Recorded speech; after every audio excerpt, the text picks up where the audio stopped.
kaparokya, bago natin umpisahan ang online viewership ng dalawang noontime shows dito sa bansa, ang It's Showtime at ang Eat Bulaga ngayong araw po ng Sabado, February 14, 2026. So, happy Valentine's po sa ating lahat. Sa mga solid viewers po natin out there, happy Valentine's po sa inyong lahat.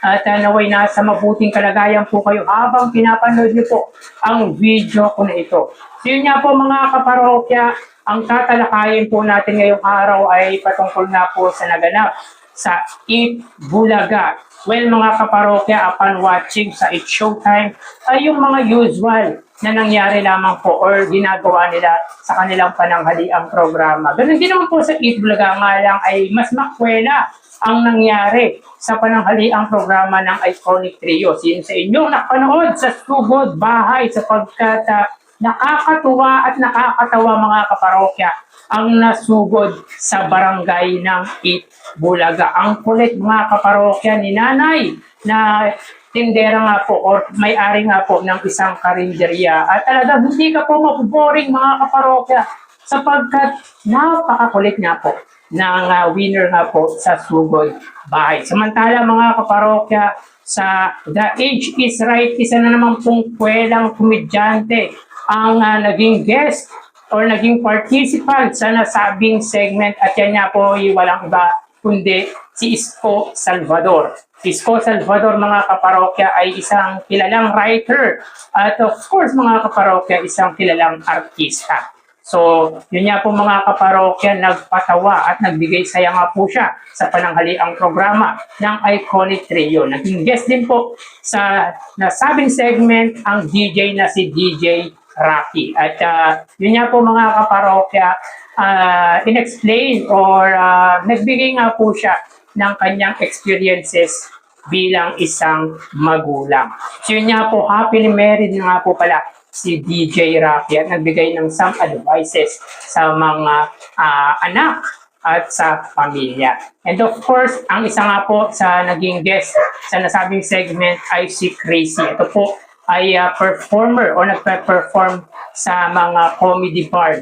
Kaya kilalang kilala rin po si Crazy. Samantala mga kaparokya, sa Gimme 5 ay special guest din po sina Kalad Karen, si Janine Tagonon at yung nagwagi nga po mga kaparokya sa Gimme 5. Nakuha po ang jackpot sa Gimme 5. Well, by the way, sa next video po natin pag-uusapan ang papremyo at ang ads na lumabas sa Eat Bulaga. Pero pag-uusapan natin mga kaparokya ang highest views na naabot ng dalawang noontime show kaninang episode. So yun nga po mga kaparokya, ang It's Showtime po ay umabot ng 100,000 views at nakuha po nila ito sa ganap na 12:58 PM. Samantalang Eat Bulaga naman po ay umabot ng 130,000 viewers. So ito po ay nakuha nila sa oras na 2:08 PM. So makikita dito mga kaparokya na kahit sa huling oras ay mataas at mas tumataas pa po ang views ng pananghaliang programa ng Iconic Trio. So yun nga po mga kaparokya, may big time sponsors naman po ang bumisita sa pananghaliang programa ng Iconic Trio at yan po ay walang iba kundi mga kaparokya, ang Coca-Cola. Sumuli na naman pong sinuportahan ng billionaire or isang bilyonaryong kumpanya na Coca-Cola ang longest running noontime show sa bansa, ang Eat Bulaga. Knowing naman na dati nung nasa GMA pa po ang Eat Bulaga ay isa nga po sa big time sponsors ng Eat Bulaga ang Coca-Cola. Kasama po yan sa One for All, All for One na sabihin po natin resident sponsor ng nasabing segment noon, nung time na nasa GMA pa po ang Eat Bulaga. At kanina po mga kaparokya, sayang na udlot lang po ang heart to heart or yung researcher. Hindi po pala si Alden ang naging magigest.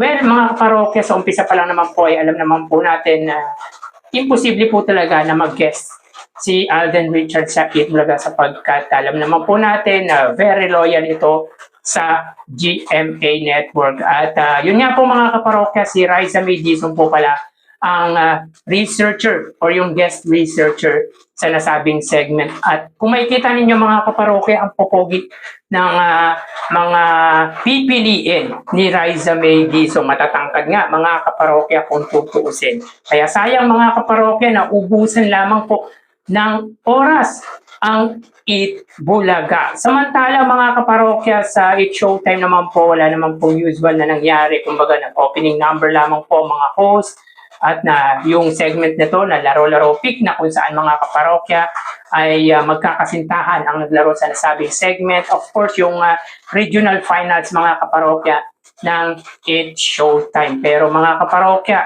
sa Eat Bulaga ay talagang kwela po talaga ang nangyari sa Sugod Bahay. Nakakatuwa at talagang sobrang tawa ng mga kasama ko sa bahay sa segment ngayon ng Sugod Bahay, sapagkat alam nyo mga kaparokya, napakadaldal.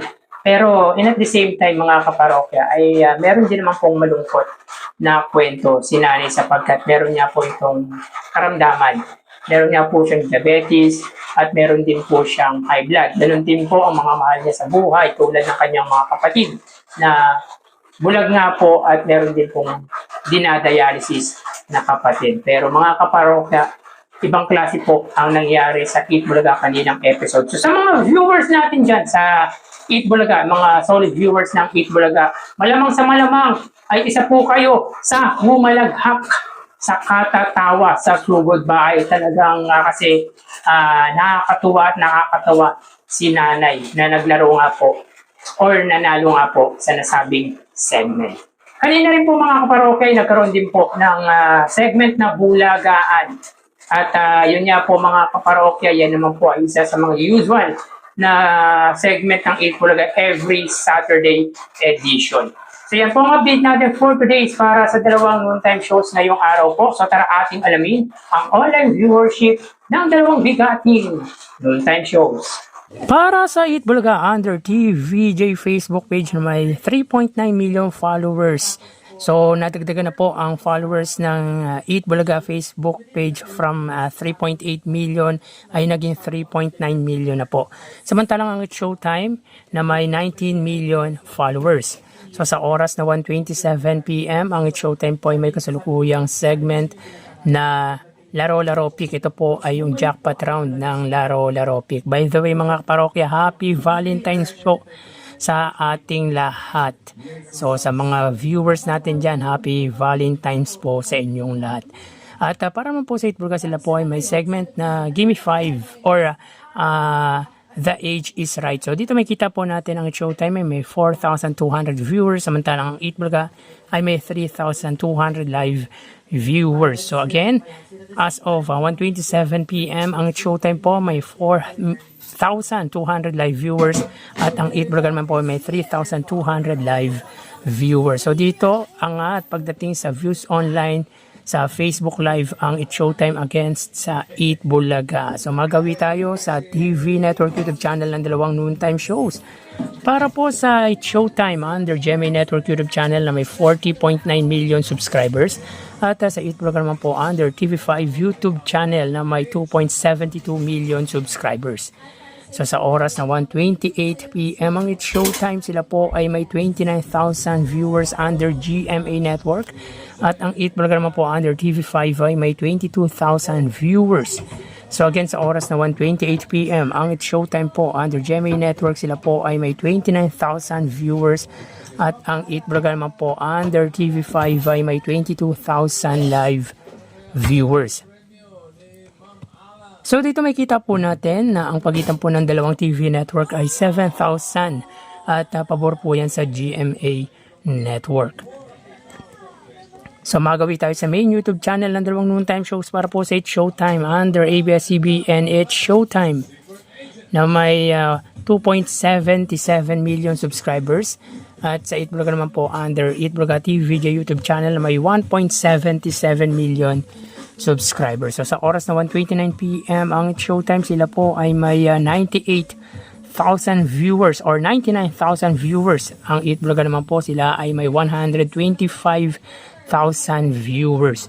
So again, sa oras na 1:29 PM ang It's Showtime, sila po ay may 99,000 viewers at ang Eat Bulaga naman po ay may 125,000 viewers. So bali, ang total na nakuha ng dalawang noontime shows ay para po sa It's Showtime ay 132,000 viewers at sa Eat Bulaga naman po ay 150,000 viewers. So sa Facebook Live, 4,000. Sa It's Showtime, 3,000. Sa Eat Bulaga, sa TV Network YouTube channel, 29,000. Sa GMA, 22,000. Sa TV5 at sa main YouTube channel, 99,000. Sa It's Showtime, 125,000 naman po sa Eat Bulaga. So again, 132,000 total views para po sa It's Showtime, 150,000 total views naman po sa Eat Bulaga. So dito ay lamang ng 18,000 views ang Eat Bulaga against sa It's Showtime. Meaning, pagdating sa online viewership ngayong araw po ng Sabado, wagi po ang Eat Bulaga laban sa It's Showtime. So yan po ang lumalabas sa kanilang online viewership as of 1:31 PM. Magpapaalam na po tayo mga parokya. Magsingat po tayo. Thank you and God bless.